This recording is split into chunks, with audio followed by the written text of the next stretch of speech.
Hey everybody, Kelly Engineering here, and welcome to part 3 of the MagnetiCraft Mod Spotlight.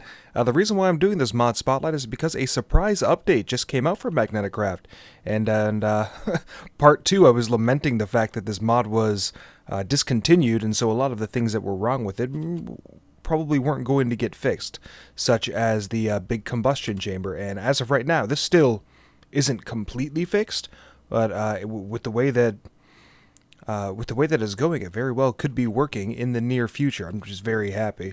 So yeah, I'm going to do a part 3 to take care of the things that I missed in part 1 and 2, such as like the limestone tiles. And I'm also going to go over the things that were fixed and the things that were added, because if this wall is any indication, quite a few things were added. So let's get to it.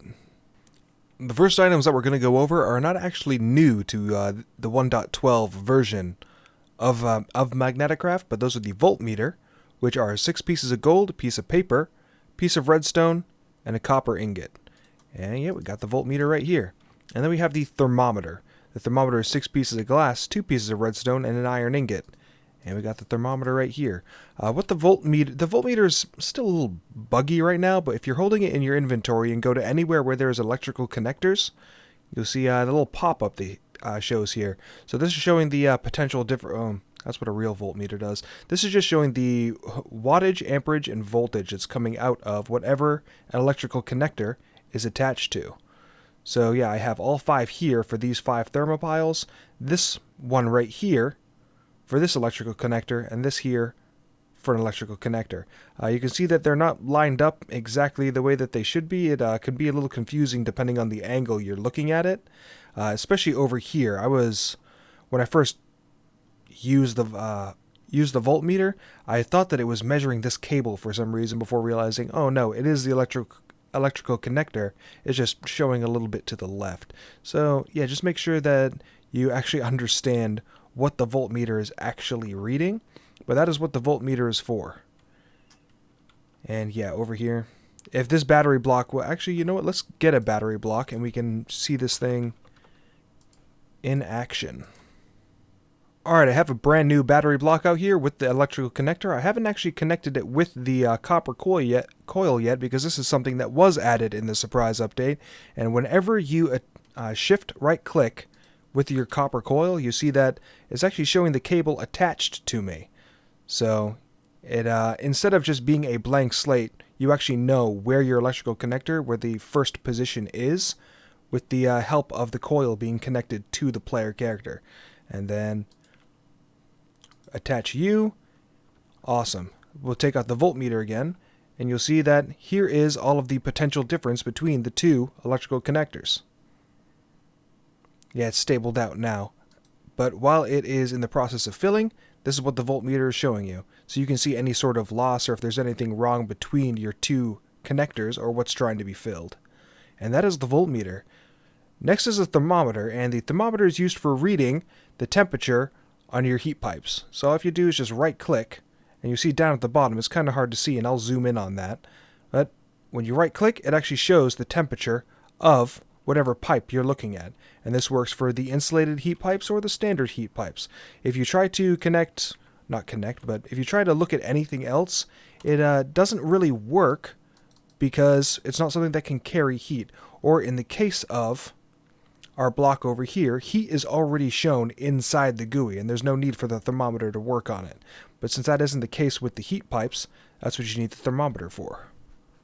I didn't go over in part 1 when I explained the heat pipes, but if you have a normal heat pipe in line next to your insulated heat pipes, you'll see that they're, yeah, there they go. They'll actually change color to show you the temperature if you do not have a thermometer. There is a visual indicator for temperature on the heat pipes by themselves.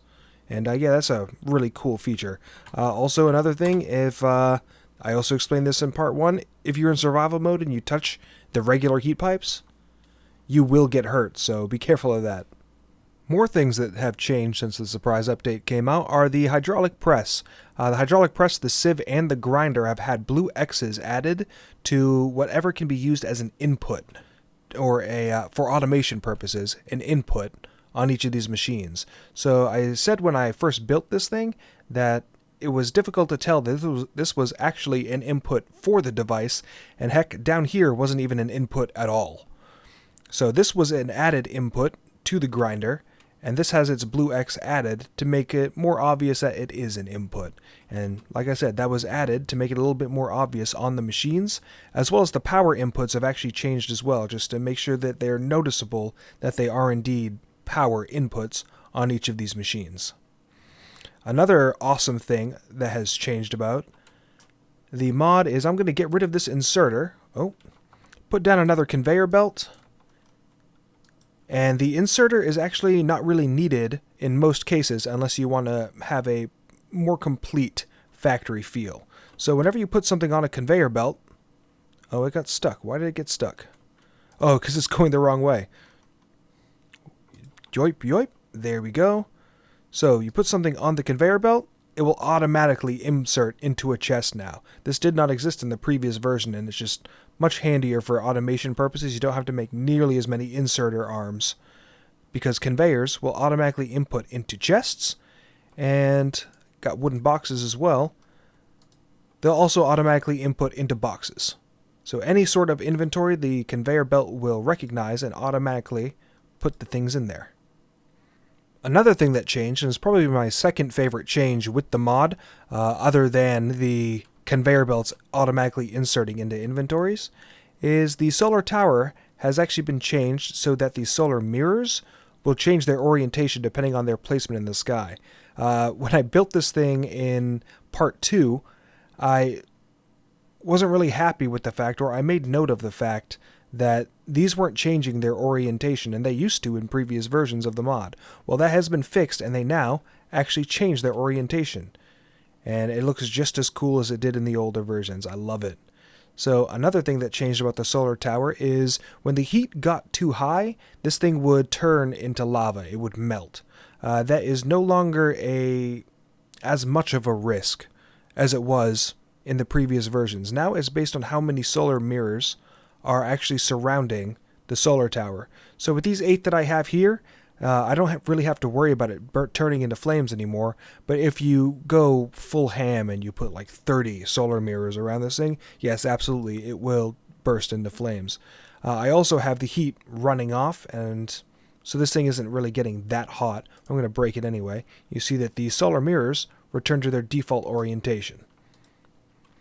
Another thing that has changed is not inventory, but some recipes for plates. So if I bring up the light plate, or what used to be known as the light plate, is now called the double plate. So the double iron plate, the double gold plate, what have you, used to be the only way that you could make the plates are with the hydraulic press or with the crushing table. A new recipe has been added where an iron hammer and 2 ingots of whatever type in a crafting table will make you the double iron plate. I don't understand why it's still not called the light iron plate. I understand it's double iron because you are using 2 iron ingots in the crafting recipe, but it's still 1 iron ingot in the crushing table and 1 in the hydraulic press. But it is now called the double iron plate instead of the light iron plate. You still have the heavy plates. Here we go. You still have the heavy plates, but instead of the light plates, they are called a double whatever ingot it is plate.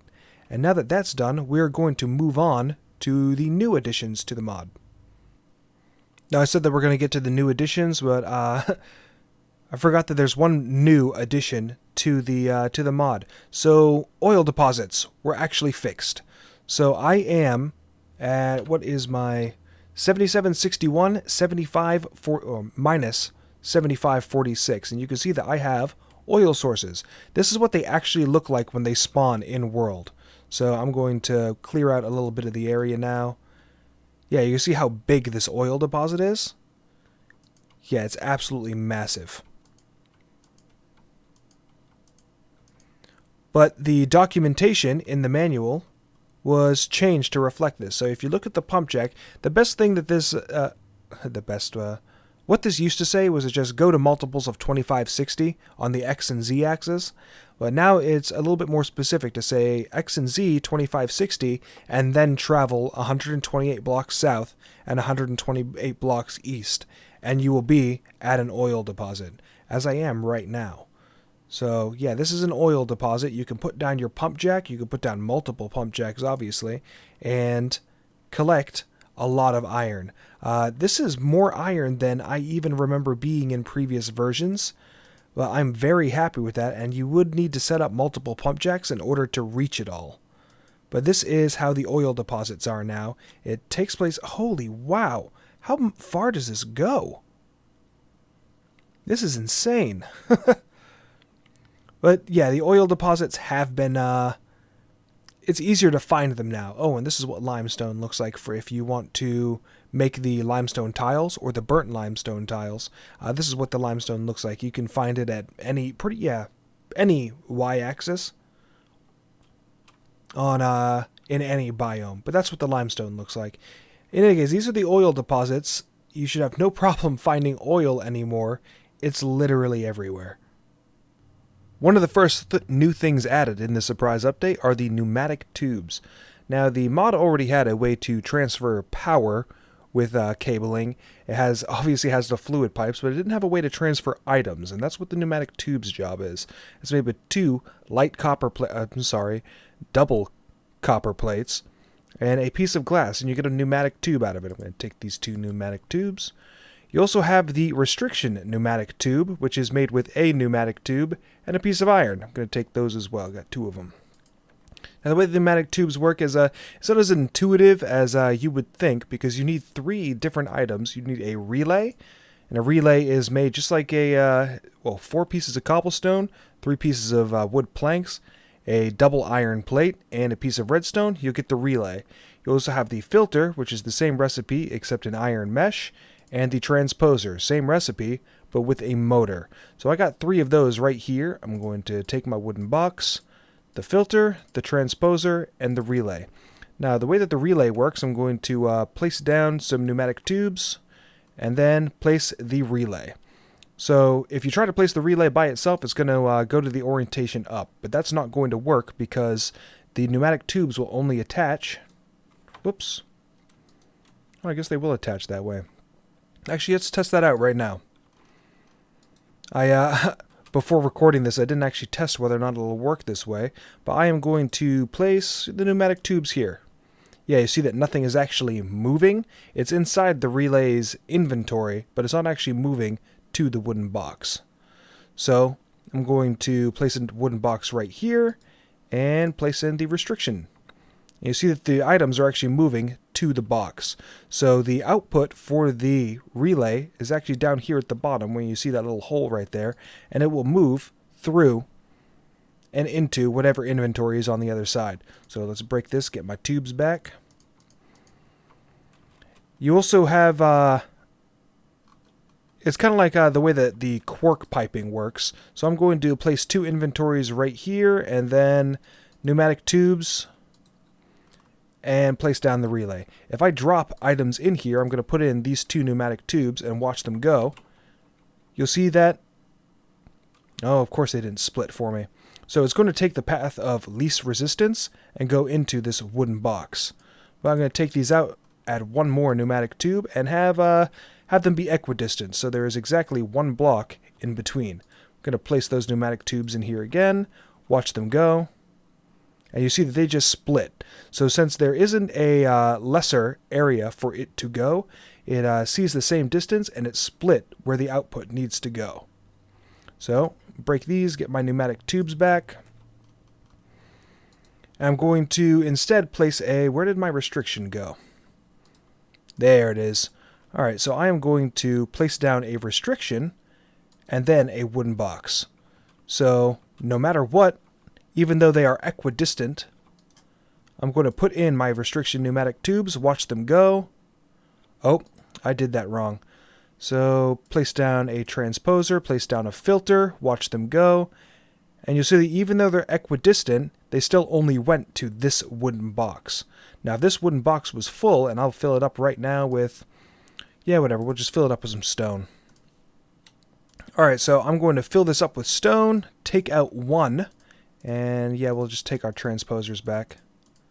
Here we go. So I have one slot left. Give myself one more. And then there's nothing in this one.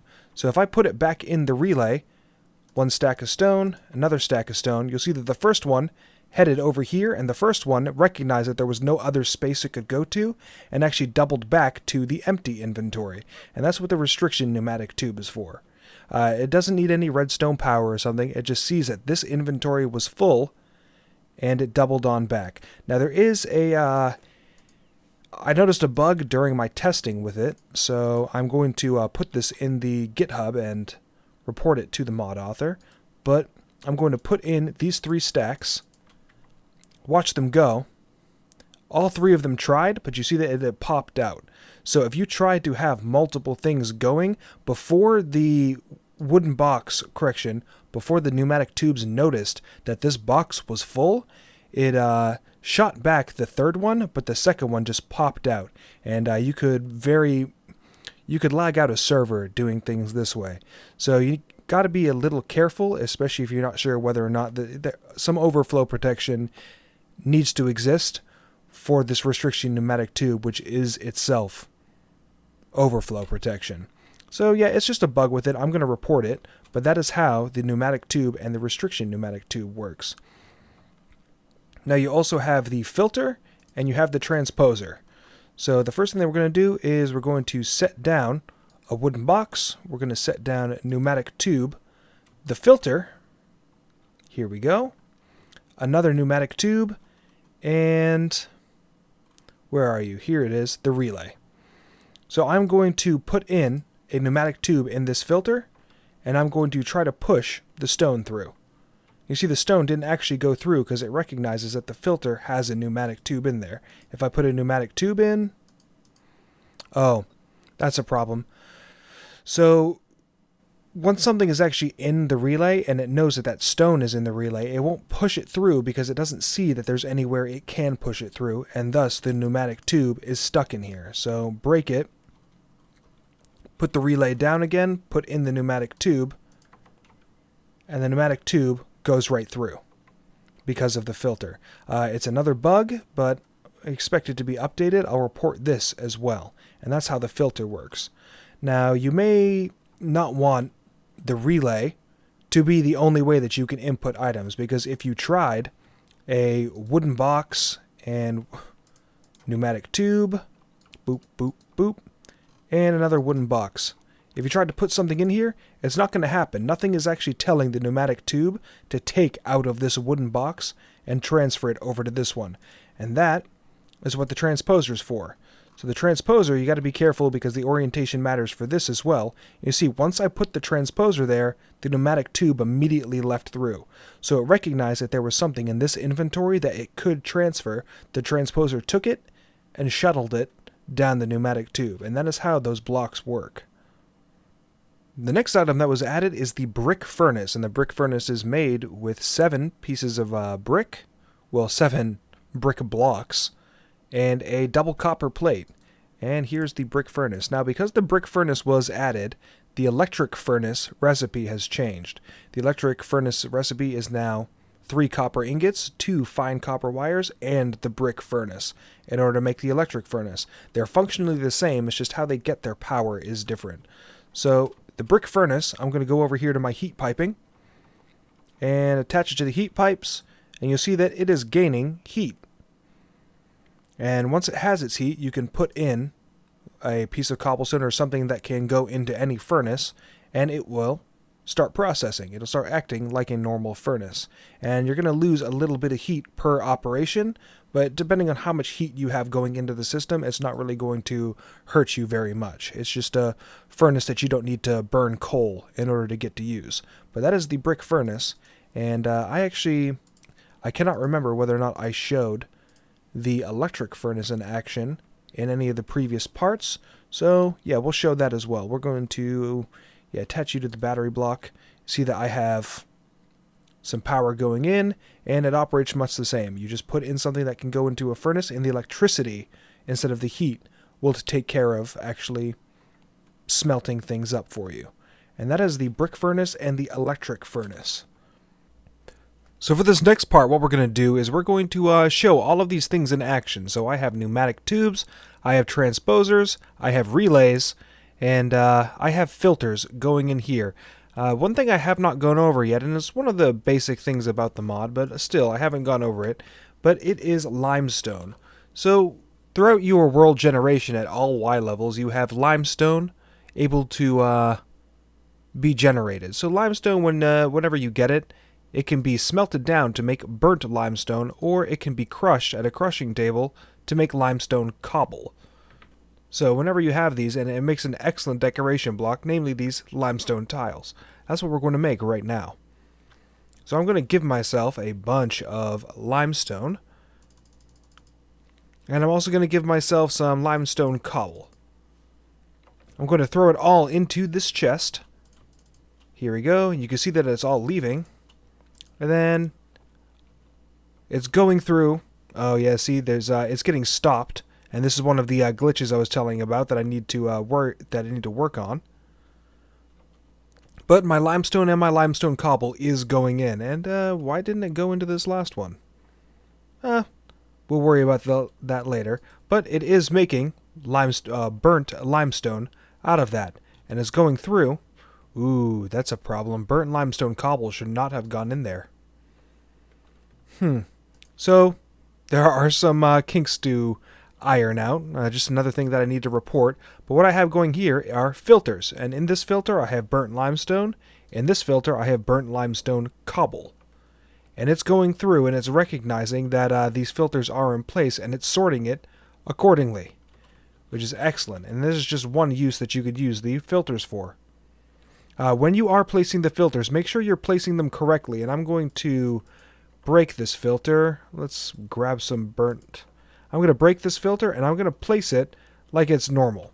But this is actually the wrong way, because if you look at it, you'll see that the output is actually on the bottom. So right now, the burnt cobble continues to go, but any furnace that has regular burnt limestone in it, it's not actually going, because it doesn't see a valid output, since this filter is not configured correctly, and this filter only accepts burnt limestone cobble. So you need to make sure that you go to the chest you want to go to, and then from below, shift right click, and you'll see that the input just went proper. Make sure you put the filter in. There we go. And now everything is sorting the way that it's supposed to again. So the orientation of these filters does matter. The orientation of everything does matter. But down here at the bottom of these electric furnaces, I do have transposers going down into the pneumatic tubes. The transposers recognize that there is something it can go to on the other end of it. That's why it's letting things actually leave the electric furnaces. And this is just one way that you can set it up. And honestly, it looks a little spiffy, if not annoying that there's not really any overflow protection. But I'm sure we can fix that. And that is how you make the burnt limestone variants. I'm going to throw this in here again. There we go. Alright, so after that is all said and done, in order to make these awesome tiles, I'm going to need a crafting table. So let's give myself that. Place down the crafting table and take some of our burnt limestone. Take some of the burnt limestone cobble. And we'll take some of this standard stuff and go back to the table. So, whenever you're looking at these tiles, if you look at the recipe for them, you'll see there's actually two variants. There is the limestone tiles, and then there's the inverted limestone tiles. So the limestone tiles are just burnt limestone and limestone, boom, like that, and you get 4 of them. Or the inverted is just the inverted recipe. There we go. So the limestone cobble, if you look at the recipes for it, there really isn't anything other than using burnt limestone cobble. So I'm not worried about that. But regardless, it is a pretty spiffy looking block. You can interchange it all over the place. It does pair well with the burnt. So you can make some nice designs, or like a more ruddy area of whatever factory or whatever you happen to be building.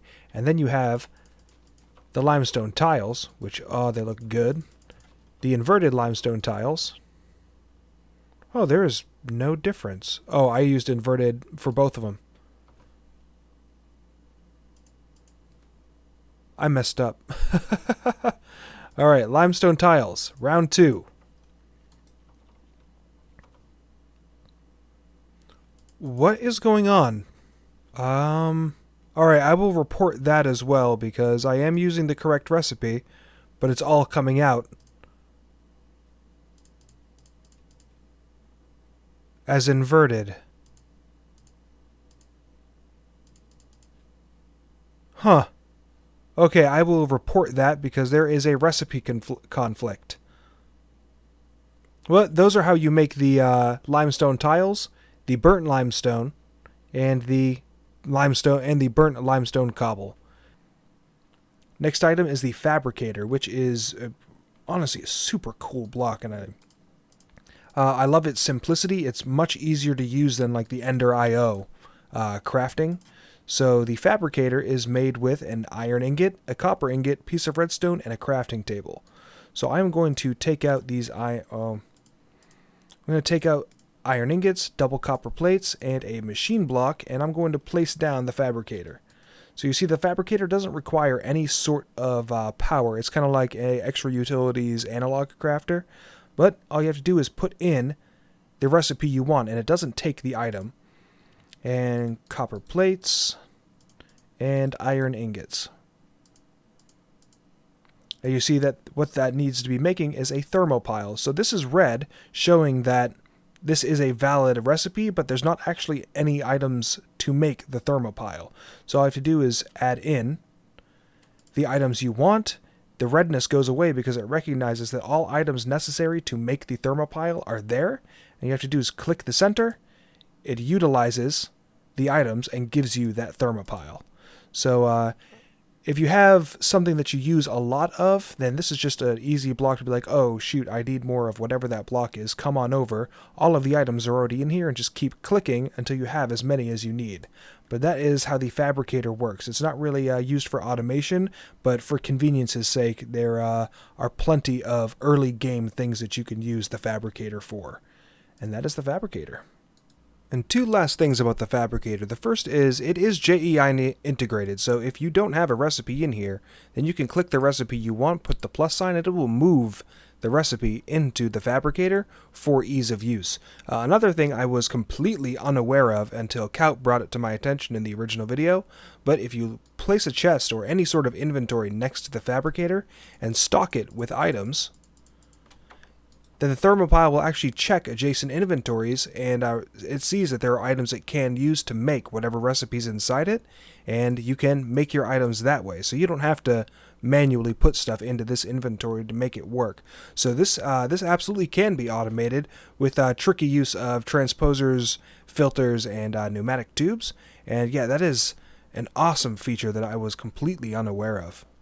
Next item is the Tesla Tower, and this is going to require me to set it up a little bit of setup beforehand, but the Tesla Tower is made with fine copper cabling, a light iron plate, a double iron plate, and 2 iron ingots.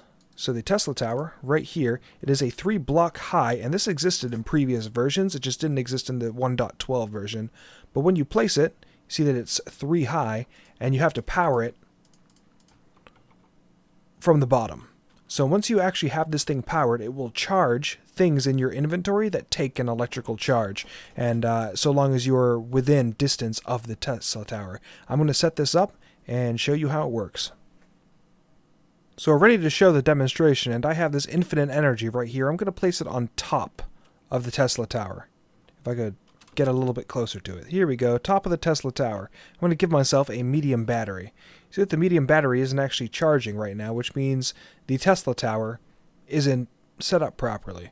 So infinite energy, put it on the bottom instead, and you see that the medium battery has started to charge. So you have to make sure that this is powered from the bottom, or else the Tesla Tower will not work properly. I've also set up these terracotta blocks right now, and this is 32 blocks away. So I'm standing right here, not getting anything from the medium battery.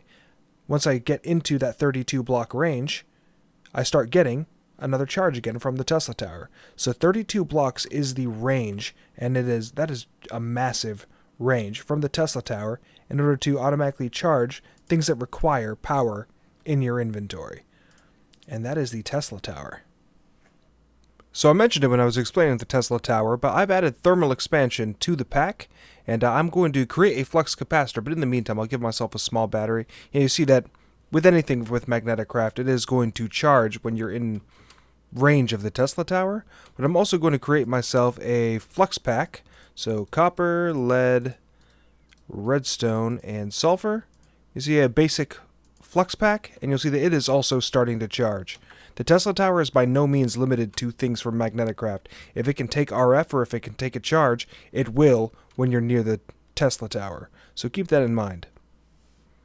The next item is the RF transformer, which was made with 2 double lead plates, 2 double gold plates, 4 double iron plates, and a redstone block.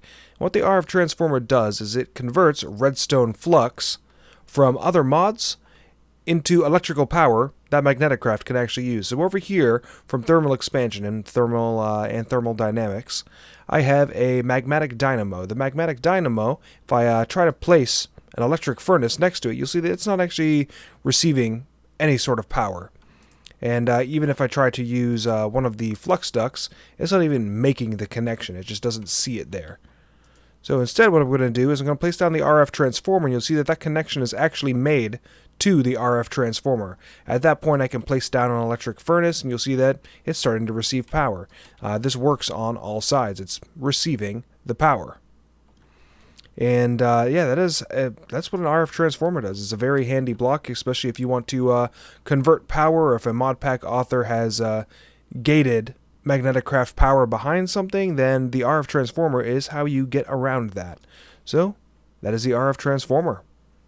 It does not appear that this relationship is reversed, however. So I have infinite energy attached to the RF transformer, 2 different ways, one by electric connector and one by infinite energy, just in case, and a cryostabilized flux duct going to a pulverizer, and it is not being powered. So the RF transformer is appears to only be capable of turning other mods' RF into MagnetiCraft electrical power. It does not appear to be able to turn MagnetiCraft electrical power into something that another mod can use. That being said, the batteries from MagnetiCraft, so I'm just going to give myself a medium battery. I can power machines by putting a battery inside the charge slot here. So you see the pulverizer is gaining power from the medium battery.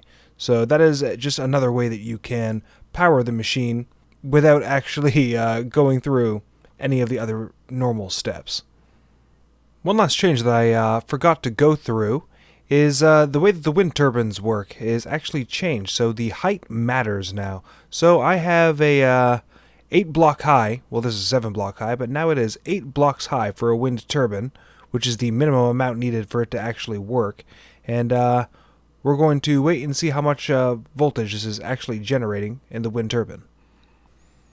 Alright, so I've waited for the wind turbine to generate 120 volts and start gaining joules. I was monitoring wattage that entire time, and the lowest wattage I got at 8 blocks high was around 1.98. The highest I saw was 3 watts, and that was honestly very rare.